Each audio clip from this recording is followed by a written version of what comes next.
realmente sea accesible para todos, incluyendo a personas con poca alfabetización digital. Sí, seguramente ya se respondieron algunas, pero si alguien de pronto nos puede apoyar con esta pregunta. Perdón, Nicole. Sí, ¿cómo Sí. están?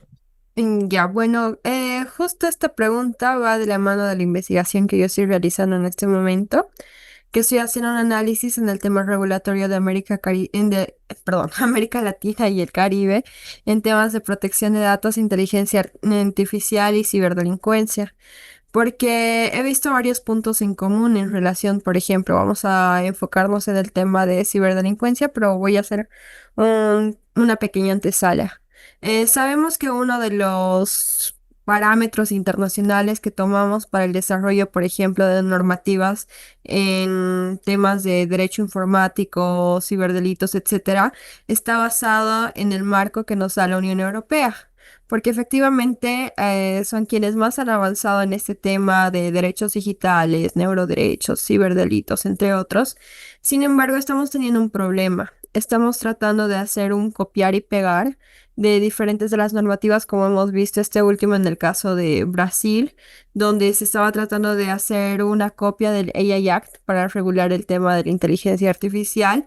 Y el problema va en que tenemos contextos diferentes. Y justamente es el planteamiento que yo hago. Quizás al igual que la Unión Europea, tomando en cuenta que tienen todos los países un contexto similar, deberíamos pensar en algo similar en Latinoamérica, tomando en cuenta que obviamente sería un parámetro y tendríamos que pensar cómo aplicarlo dentro de cada país.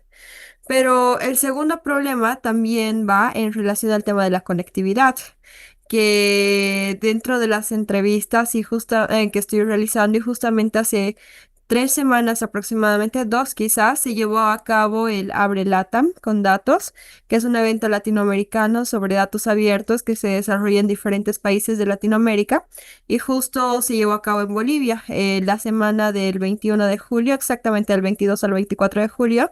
Y uno de los temas a tratar era el tema de inteligencia artificial, inequidades y género, que era una de las mesas que estaba desarrollando ILDA, que es la Iniciativa Latinoamericana de Datos Abiertos y Derechos Digitales. Y cuando empezaban a hablar con personas de diferentes áreas, un grupo de personas me pareció muy interesante. ¿Me dan un segundito, por favor? Perdón.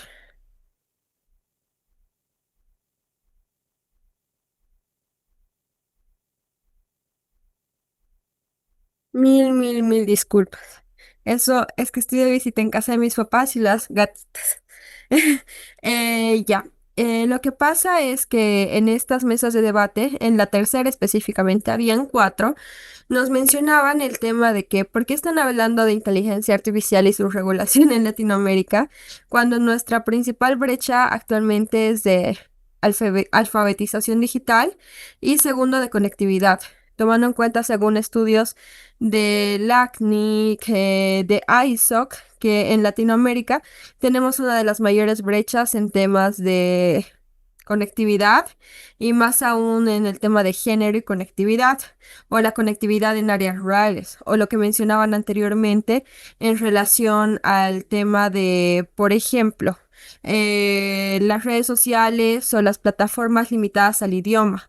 ¿Por qué no ampliamos a los diferentes lenguajes como quechua, aymara, guaraní? Guaraní que es una de las lenguas principales, por ejemplo, en Paraguay. Así que dentro de todos estos puntos es que el planteamiento, y esa era la antesala, para el tema de ciberdelitos, tendría que tomarse de una forma mucho más específica y tendríamos que hacer un análisis de los contextos nacionales y los principales temas que aquejan a nuestros países y aquejan a la región en general. Por ejemplo, estaban hablando del tema de plataformas y cómo comunicar.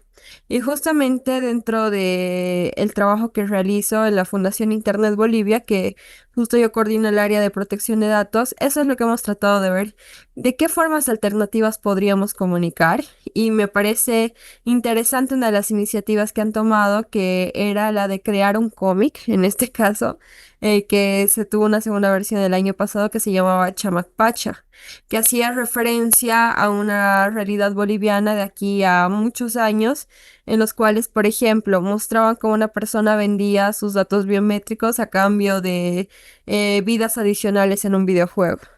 Y como al final esta persona quedaba atrapada en el juego porque toda su identidad, toda su imagen había sido capturado o absorbido por la máquina y mostraban un juego, bueno, que muchos de nosotros conocíamos, donde entrábamos a las salitas y empezábamos a jugar.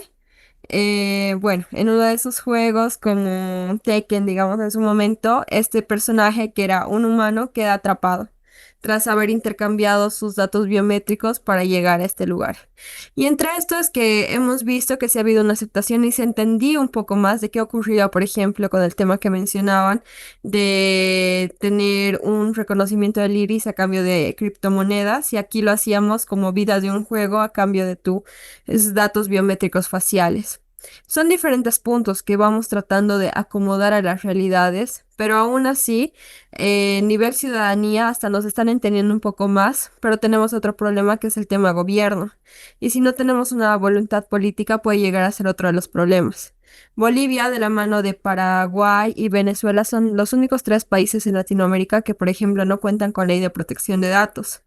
Y dentro de esta problemática, el año pasado teníamos reunión con la GETIC, que es la Agencia de Gobierno de Tecnologías de Información y Comunicación, y les preguntábamos que qué había pasado con el último anteproyecto de ley que presentaron el año 2023 y que tenía que entrar en vigencia el 2024.